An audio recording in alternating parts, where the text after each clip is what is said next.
नमस्कार दोस्तों। आज चौथे चैप्टर का डिस्कशन करेंगे। पहला चैप्टर हमने देखा था कि हिस्ट्री किस तरीके से बनती है। दूसरा चैप्टर हमने देखा हड़प्पन सिविलाइजेशन के बारे में। और तीसरा चैप्टर हमने देखा कि वैदिक कल्चर के बारे में, वैदिक पीरियड एंड लेटर वैदिक पीरियड। हमने टाइम लाइन पे जो था ये हिस्ट्री का जो एवोल्यूशन हुआ है उसको देखा था, जिसमें हमने पहले देखा कि 10,000 बीसी से पहले का जो टाइम था वो ओल्ड स्टोन एज है। 10,000 बीसी से 6,000 बीसी तक का जो टाइम है वो है मीसोलिथिक। और 6,000 से 4,000 का जो टाइम है वो है नियोलिथिक। फिर चाल्कोलिथिक कल्चर की बात की थी, जिसमें हड़प्पन सिविलाइजेशन भी आती है। और वो लगभग 2500 बीसी तक रही। 2500 बीसी के बाद में आपके ये जो आर्यंस आए उसका डिक्लाइन हुआ, हड़प्पन सिविलाइजेशन का, इंडस वैली सिविलाइजेशन का। आर्यंस आए और वैदिक कल्चर का उसी समय ओरिजिन माना जाता है। तो वैदिक कल्चर में रिचुअल्स थी, वैदिक कल्चर में मंत्र थे, रिचुअल्स थे, उपनिषद थे, और एक प्रीस्टली क्लास थी जिसकी वजह से उनका डोमिनेंस पूरी सोसाइटी पे ज़्यादा था। तो क्या रीजन थे, what were the reason for the declining of the Vedic culture, वो भी देख लेते हैं। और what were the causes for the rising of Buddhism and Jainism, वो भी हम इस चैप्टर में देख लेंगे। तो आइए शुरू करते हैं इसको।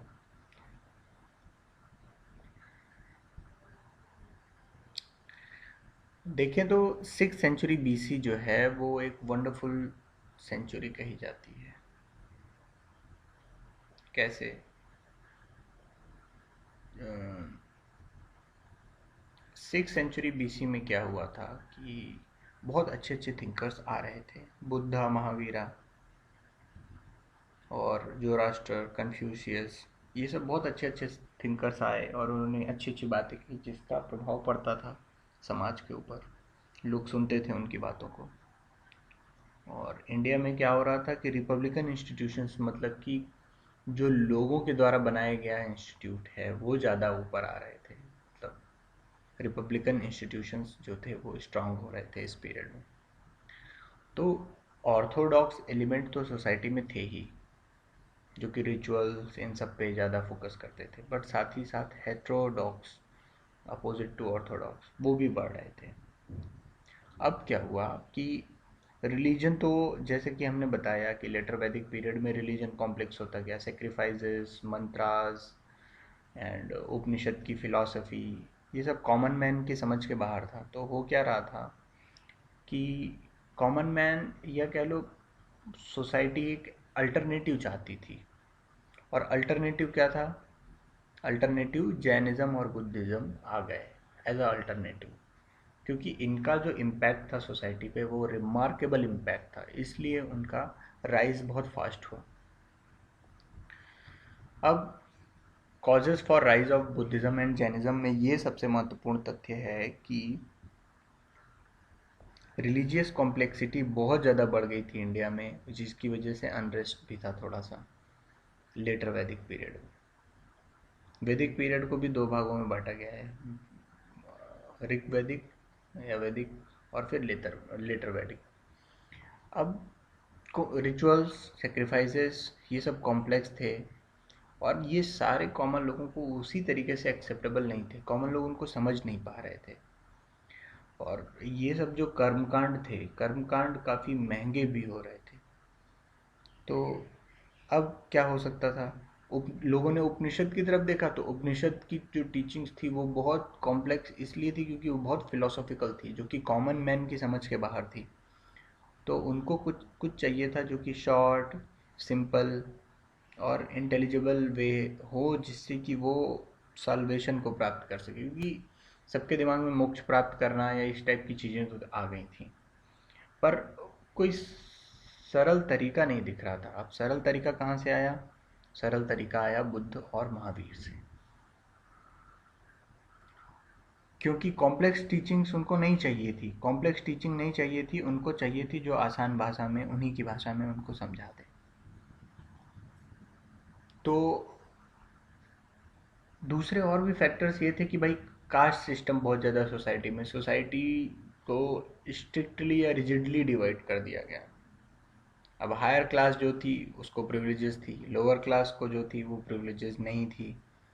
और क्षत्रिय के ऊपर कौन बैठता था? ब्राह्मण बैठ रहा था। तो उनको भी कहीं ना कहीं अंदर से लग रहा था कि यार ये ब्राह्मण क्लास क्या है, मतलब कि क्यों आखिर ये हमें सारी चीज़ें बताते हैं। तो आप देखेंगे कि तो बुद्धा और महावीर ये दोनों जो थी वो क्षत्रिय ओरिजिन के हैं। तो इसलिए जो था कि कहीं ना कहीं वो भी अंदर से चाहते थे कि भाई हमारा, हम करते तो हैं पर ये हमको टीचिंग देते हैं। तो इसलिए भी कहीं ना कहीं अंदर से थोड़ा सा था उनके अंदर रिसेंटमेंट। फिर दूसरा, वैश्य जो कम्युनिटी थी वो ट्रेड करती थी। तो अब ट्रेड जब वो कर रही है तो वो पैसे भी कमा रहे हैं। तो पैसे कमाने के बाद उनको अपना स्टेटस इनहेंस करना है, लेकिन जो कि rigid caste system, world system follow हो रहा था तो वो पॉसिबल नहीं था। सो उन्होंने भी, इसीलिए वैश्यों ने भी जल्दी से जल्दी जैनिज़्म और बुद्धिज़्म को अपनाना शुरू कर दिया। और यही वो मर्चेंट क्लास है जिसने कि उसको बहुत ज़्यादा सपोर्ट किया है, बहुत ज़्यादा सपोर्ट किया है। फिर अब देखते हैं जैनिज़्म क्या है। जैनिज़्म जो है वो लाइफ ऑफ वर्धमान महावीर की है। उनका जन्म 1539 BC में हुआ था। और वैशाली में उनके पिता जो थे वो सिद्धार्थ और माता त्रिशला थी। तो क्षत्रिय क्लैन के थे ये। तो इनकी लाइफ स्पैन क्या था? 539 BC टू 467 BC। 72 ईयर्स वो जिंदा रहे। और इनकी शादी यशोदा से हुई जिससे कि उनको एक डॉटर थी। That is not very important aspect. if you are not means appearing for state services, this is not important fact कि शादी किससे हुई, क्या हुई। but yes, if you are appearing for state services then it can be one of the important questions कि कौन थे उनके पिता, कौन थे, कहाँ पैदा हुए, क्या। because states services have tendency to ask certain very factual questions, so you should learn things from that angle also। शादी यशोदा से हुई, डॉटर थी एक। 30 साल की एज में एसेटिक, मतलब कि थोड़ा सन्यासी हो गए। 12 साल तक वन में भटके। 13वें साल उनको कैवल्य कैवल्य ज्ञान प्राप्त हो गया। कैवल्य मतलब विवेक का हाईएस्ट लेवल, विवेक बुद्धि का हाईएस्ट लेवल। वो ज्ञान, कैवल्य ज्ञान मतलब कि वो ज्ञान ऐसा है कि उस ज्ञान में सारे चीज़ें समाहित हैं। वो सब कुछ, सारी चीज़, संसार की सारे ज्ञान प्राप्त हुए, कैवल्य ज्ञान, हाईएस्ट लेवल ऑफ। फिर उसके बाद उनको महावीर कहा जाने लगा। पहले क्या नाम था? वर्धमान। फिर उनको क्या कहा गया? महावीर कहा जाने लगा। जिन, जिन मतलब जिसको सब मालूम है, जानना, जिन मतलब जानने से रिलेटेड, तो उनको जिन कहा गया, जिन। और उनके जो फॉलोअर्स थे उनको जैन बोला गया। इसी तरीके से वो रिलीजन चल गया। अब उन्होंने अपने डॉक्ट्रिन्स जो थे, अपने प्रिंसिपल्स, अपनी टीचिंग्स जो थी वो 30 साल तक बताए लोगों को। और उसके बाद उनकी मृत्यु हो गई, राजगृह में हो गई। राजगृह बहुत सारे राज्यों की राजधानी भी रहा है। तो देख लेते हैं बेसिक टीचिंग्स क्या थी। त्रिरत्न थे, 3 जेम्स जिसको बोलते हैं। अब वो कौन कौन से हैं? वो है राइट फेथ, सही विश्वास या सही आस्था। दूसरा राइट नॉलेज, सही ज्ञान। और थर्ड है राइट कंडक्ट। राइट फेथ क्या है? फेथ मतलब क्या है कि ठीक है, फेथ आप रखो, विजडम जो महावीर का था, महावीर की जो टीचिंग्स हैं उन पे आपकी फेथ अच्छी होनी चाहिए। और राइट नॉलेज, बुक में लिखा हुआ है कि राइट नॉलेज मतलब कि आपको ये नॉलेज होना चाहिए कि there is no god and the god word is being existing without a creator.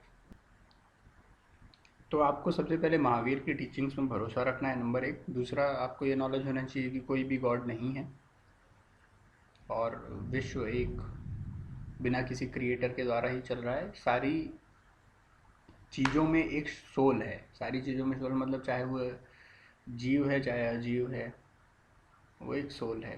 थोड़ा डिफिकल्ट है समझना, बट इसको ऐसे ही समझ लीजिए। इन्होंने कहा कि 5 ग्रेट वोव्स हैं, 5 प्रतिज्ञाएं हैं। किसी को हार्म नहीं पहुंचाना है, नॉट टू इंजर लाइफ। झूठ नहीं बोलना है, नॉट टू लाई। चोरी नहीं करनी है, नॉट टू स्टील।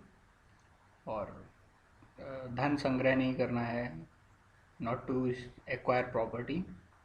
और अनैतिक जीवन नहीं जीना है, not to lead immoral life. तो ये 5 टीचिंग्स हो गई उनकी, 5 ग्रेट वोव्स। पहले क्या है, इसको ऐसे तैयार करेंगे। सबसे पहले तो त्रिरत्न है, 3 James. Right knowledge, right faith, right knowledge, right conduct. उसके बाद 5 ग्रेट वोव्स हैं। 5 ग्रेट वोव्स में not to injure life, not to lie, not to steal, not to acquire property, not to lead immoral life. ये 5 हो गए। That's all, यही इनकी teaching थी। फिर उन्होंने कहा कि संघ बनाएं, संघ में सभी लोगों को ये सारे नियम का पालन करना था, और ख़ास तौर से डॉक्ट्रिन ऑफ अहिंसा। इसके बिना आप नहीं बन सकते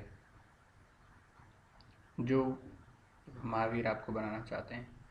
दूसरा उन्होंने कहा कि सभी के पास, बोथ एनिमेटेड इनएनिमेटेड, सभी के पास सोल है, आत्मा है। और कॉन्शियसनेस का जो लेवल है वो अलग अलग है।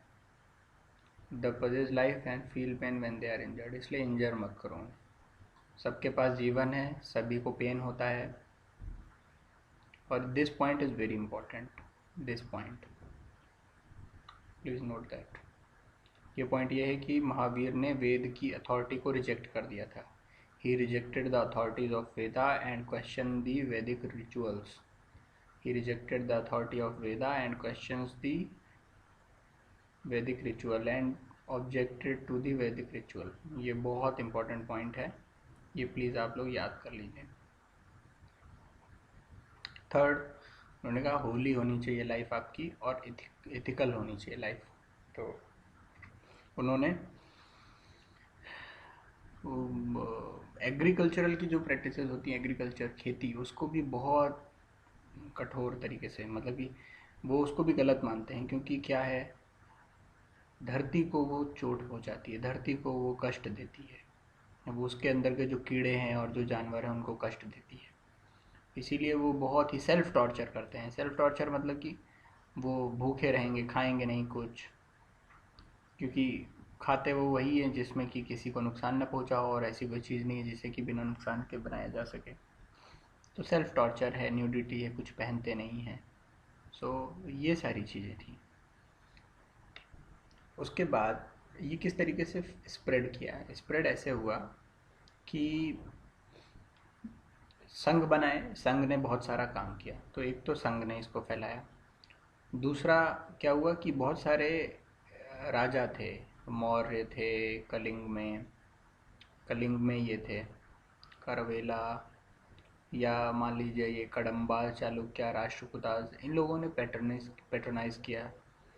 और फिर इसके 2 भाग हो गए। पहला भाग तो ये था कि एक था भद्रबाहु, चंद्रगुप्त मौर्य के साथ वाला, जो कि जब गंजिस वैली में जब एक वो आया था, फेमाइन आया था, तो कुछ लोग चंद्रगुप्त मौर्य और भद्रबाहु के साथ में कर्नाटक की ओर प्रस्थान कर दिए थे।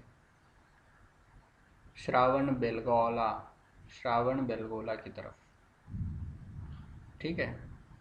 और दूसरे लोग, कुछ लोग स्थूल बाहु के साथ वहीं पे रुक गए थे, स्थूल बाहु के साथ रुक गए थे। तो अब देखिए, स्थूल बाहु के साथ में जो लोग वहाँ पे रुक गए थे उनको हम दिगंबर नाम से जानते हैं, दिगंबर।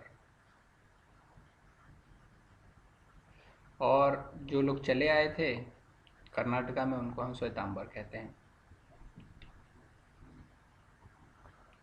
फिर देख लेते हैं जैन काउंसिल्स कब हुई। जैन काउंसिल्स बेसिकली 2 हुई थी। पहली तो स्थूल बाहु में, स्थूल बाहु ने करवाई थी, और दिगंबर को स्थापित किया था जिसने, और वो 3rd सेंचुरी BC हुई थी, 300। और जो दूसरी काउंसिल हुई थी वो वल्लभी में हुई थी, वो 500 AD, मतलब ये जो हम 1900 या 2017 में हैं, तो 2017 यानी कि 1200 साल पहले, 1500 साल पहले लगभग ये। और ये जीरो उधर 2000 और ये हुई थी लगभग 2300 साल पहले। दोनों में डिफरेंस है, एक बिफोर कॉमन एरा है, एक कॉमन एरा में है। ठीक है, तो ये जो दूसरी काउंसिल हुई थी वल्लभी में, उसमें 12 अंग मतलब 12 अंगों की स्थापना करवाई थी। जैन लिटरेचर है उसका कंपाइलेशन हुआ था। तो ये हुआ था जैन काउंसिल्स में, 2 काउंसिल्स, एक आपकी पाटलिपुत्र में हुई थी और दूसरी वल्लभी में हुई थी, याद रखिए। फिर बुद्धिज़्म के बारे में बात करते हैं। तो गौतम बुद्ध की लाइफ जो है वो यहाँ से शुरू हुई, 567 BC से 487 BC तक चली। यहाँ पे इन्होंने लुम्बिनी में शुद्धोधन, उनके जो पिता थे, उनके यहाँ जन्म लिया था। और शक्य क्लैन के थे, शक्य कुल के थे। मदर माया देवी थी, माँ का देहांत हो गया था, तो आंटी ने पाला था इनको। 16 साल की उम्र में यशोदा से विवाह हो गया था, राहुल नाम का पुत्र था। जब उन्होंने एक बूढ़े मनुष्य, बीमार मनुष्य और एक लाश को देखा तो उनका मन विचलित हो गया। उन्होंने सामान्य जीवन छोड़ करके एक एसेटिक लाइफ, मतलब तपस्या या संन्यास की तरफ मुँह कर लिया। 7 साल तक भटकने के बाद जब उन्हें ज्ञान प्राप्त हुआ तो बोधि ट्री के अंदर ज्ञान प्राप्त हुआ था, जो कि बोध गया जो बिहार में है वहाँ पे हुआ था। तो इसीलिए उनका नाम बुद्ध पड़ गया, बुद्ध पड़ गया। बिहार में वहाँ पे महाबोधि टेम्पल भी है, तो ये इसी की वजह से। और उन्होंने जो पहला लेक्चर था वो कहाँ दिया था? सारनाथ में। सारनाथ मुंबई से 30 किलोमीटर दूर है, 30 से 40 किलोमीटर दूर है। वहाँ पे उन्होंने अपने 5 शिष्यों को पहला लेक्चर दिया था, और उनकी मृत्यु कुशीनगर में हो गई थी 80 साल की एज में। तो ये तो उनका जीवन परिचय हो गया। अब आइए देख लेते हैं कि किस तरीके से काम हुआ आगे। तो उनके 5 प्रमुख शिष्य थे। पहला सरीपुत्र, मोगलान्ना, आनंद, कश्यप, उपाली। ये 5 उनके शिष्य हुए हैं जो कि प्रमुख हैं। हुए तो बहुत सारी हैं, लेकिन ये 5 प्रमुख हैं। और प्रसेनजित, कौशल के प्रसेनजित और बिंबिसार और अजातशत्रु मगध के, इन्होंने उनको पैट्रनाइज किया है उस समय। और बहुत सारी जगहों पे बुद्ध भगवान घूमे, बनारस, राजगृह, श्रावस्ती, वैशाली, नालंदा, पाटलीग्राम। और कभी भी उन्होंने अपने आप को ये फ्रूटलेस क्वेश्चन जो कि गॉड, सोल, इन सब में नहीं डाला था। उन्होंने हमेशा ऐसी टीचिंग दी जो कि right faith, sorry right conduct, right behaviour, इन सब पे है। आदमी को कर्म अपना ठीक कर लेना चाहिए, अगर कर्म ठीक कर लिया तो उसको दुख नहीं होगा। इन सब पे ज़्यादा फोकस किया रादर देन कि सोल और इन सब सारी चीज़ों पे फोकस करने के। आगे देखते हैं टीचिंग्स कौन सी हैं बुद्ध की। तो इन्होंने 4 नोबल दिया है कि भाई दुख इसलिए हो रहा है क्योंकि आदमी के अंदर दुख, दुख तो पूरे संसार में है। दुख क्यों है? क्योंकि आदमी के अंदर डिज़ायर है, नंबर 2, ये वाला पॉइंट। और फिर डिज़ायर से अगर हम मुक्ति पा लेंगे तो सफरिंग कैन बी रिमूव्ड, हम दुख से मुक्ति पा सकते हैं। और डिज़ायर से मुक्ति कैसे पाएँ? 8 फोल्ड काम कीजिए, 8 फोल्ड पाथ। 8 फोल्ड मतलब 8 स्तर के कार्य हैं। कैसे करेंगे 8 स्तर का जीवन? पहला उन्होंने कहा कि सही देखो, सही निर्णय करो, सही बोलो, सही व्यवहार करो, सही कमाओ, सही प्रयास करो, सही दिमाग से सोचो, और सही जगह पे ध्यान एकत्रित करो। तो राइट का मतलब केवल राइट नहीं है, राइट का मतलब पायसनेस से है, पवित्रता से है, नैतिकता से है। ठीक है, तो ये इन्होंने 8 फोल्ड 8 फोल्ड जो है पाथ बता दिया। आगे देखते हैं। उसके बाद इन्होंने कहा कि कभी भी बुद्ध भगवान, सोल, इन सब की क्वेश्चंस में अपने आप को फंसाया नहीं। हमेशा उन्होंने लॉ ऑफ कर्मा की बात की। लॉ ऑफ कर्मा में ये उन्होंने बताया कि आपको एट फोल्ड पाथ पे अपना जीवन जीना है, जिससे कि आपके दुख से मुक्त हो जाएंगे, और फिर आपको कोई डिज़ायर नहीं रहेगी, दुख से मुक्त हो जाएंगे, और यही जीवन आपको अच्छा लगने लगेगा। सोल ओल के बारे में नहीं बताया, ना पुनर्जन्म, ना गॉड, इन सब चीज़ों के बारे में उन्होंने नहीं बताया। अच्छा, दूसरा ये था कि वो बहुत प्यार करते थे ह्यूमन बींग्स को और लिविंग क्रिएचर्स को, बहुत ज़्यादा प्यार करते थे। इवन जब भी उनको बहुत ज़्यादा उनको आप प्रोवोक करोगे, उसको उकसाओगे, तब भी वो हमेशा प्यार से ही बात करेंगे। तो उनका जो रिलीजन था, वो रिलीजन मतलब वो कुछ ऐसा रिलीजन ना हो करके वो एक मॉरलिटी बेस्ड प्रिंसिपल था, मॉरलिटी बेस्ड, और purity of thought word and deed, आपके काम, आपके शब्द, आपकी सोच, ये सब प्योर होने चाहिए, प्योरिटी होनी चाहिए।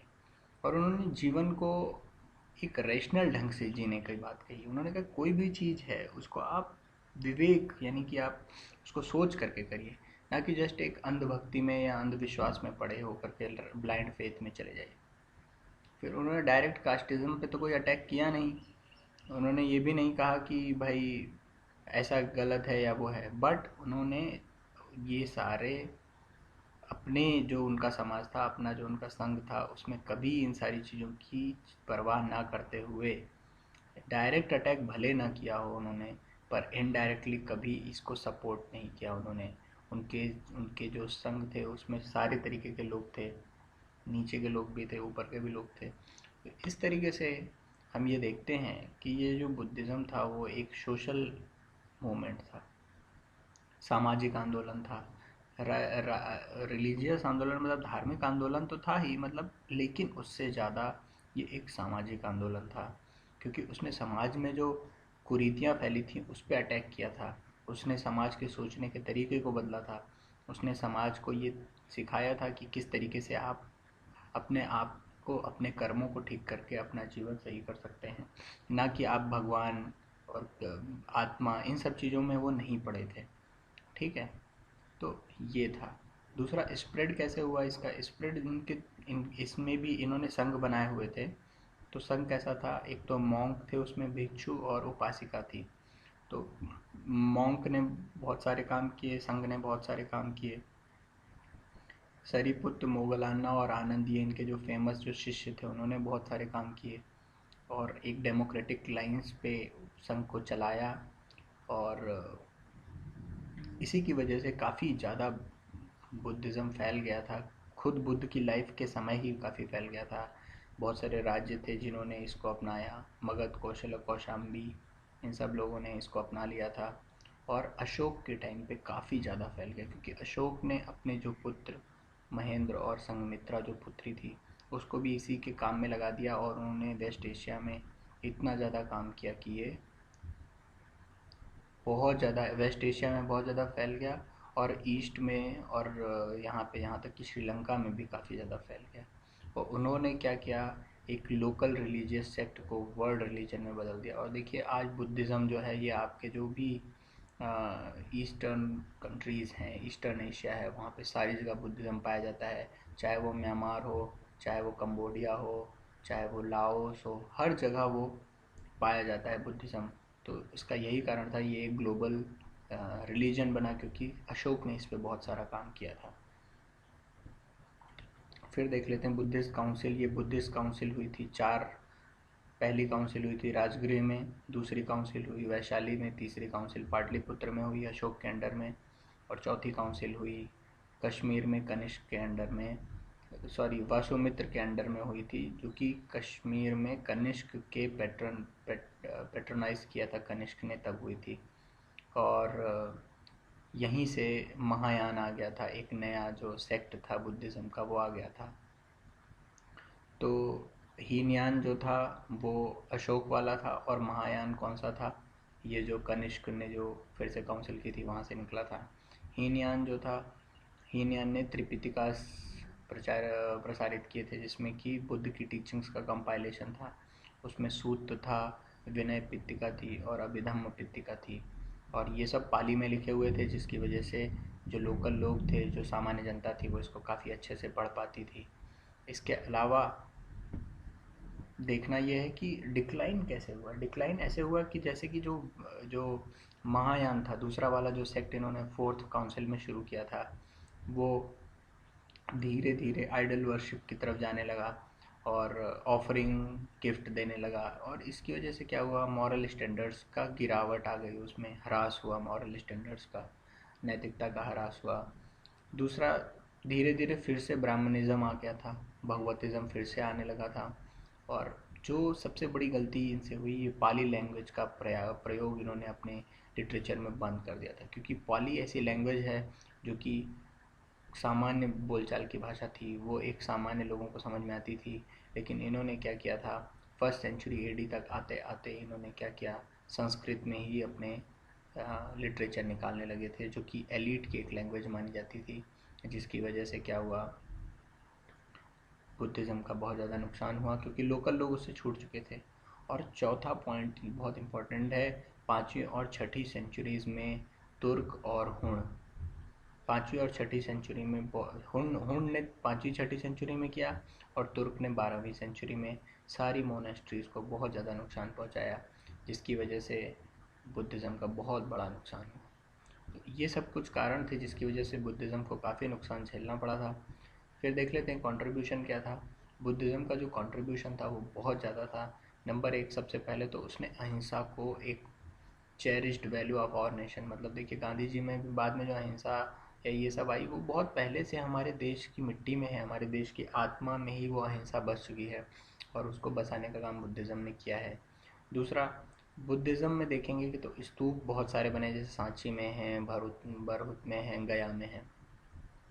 तो ये स्तूप बनाते थे, ऐसे डोम होता था, ऐसे वो स्तूप बड़ा सा ऐसे स्तूप होता था। तो वो स्तूप आपको बहुत सारे चित्रों में मिल जाएगा, इसी शेप का स्तूप होता था, सांची में भी है। चैत्य और विहार, इस पर क्वेश्चन भी आया था। चैत्य और विहार ये बौद्ध भिक्षुओं के लिए रहने की जगह और ठहरने की जगह थी, डिस्कशन की जगह थी। तो चैत्य और विहार का निर्माण करवाया, तो इससे आर्किटेक्चर में काफ़ी मदद मिली। दूसरा, एजुकेशन के क्षेत्र में उन्होंने यूनिवर्सिटीज़ जैसे तक्षशिला, नालंदा और विक्रमशिला जैसी यूनिवर्सिटीज़ का निर्माण करवाया। बहुत उच्च कोटि के लोग वहाँ आते थे, और वहाँ पे शास्त्रार्थ, या कह सकते हैं कि बहुत अच्छा डिस्कशन करते थे, फिलोसॉफिकल डिस्कशंस होता था तक्षशिला, नालंदा, विक्रमशिला में। ये भी बहुत बड़ी बात है, एजुकेशन सेक्टर को एक तरीके से तभी से काफ़ी ऊपर कर दिया था।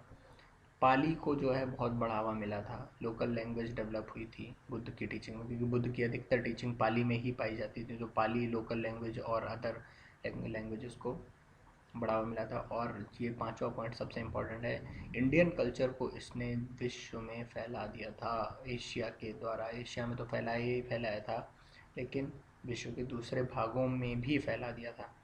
तो ये कुछ कॉन्ट्रीब्यूशंस बुद्ध के थे। तो इसी के साथ ये चैप्टर में जो भी था वो मैंने कवर कर लिया है। कुछ चीज़ें मैं इस चैप्टर का पार्ट 2 एक और बनाऊंगा, जिसमें कि जो चैप्टर में नहीं है फिर भी बुद्धिज़्म और जैनिज़्म के बारे में इम्पोर्टेंट है, वो भी डालने की इसमें से कोशिश करूँगा।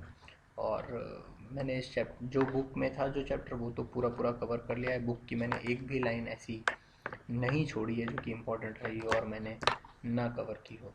और मैं और भी इस टॉपिक पे, बुद्धिज़्म और जैनिज़्म पे कुछ मटेरियल कलेक्ट करके आपके सामने ले आऊँगा, ताकि जो भी थोड़ा बहुत डाउट है वो भी क्लियर हो जाए। तो देखने के लिए धन्यवाद। आई थिंक आपको ये पसंद आया होगा।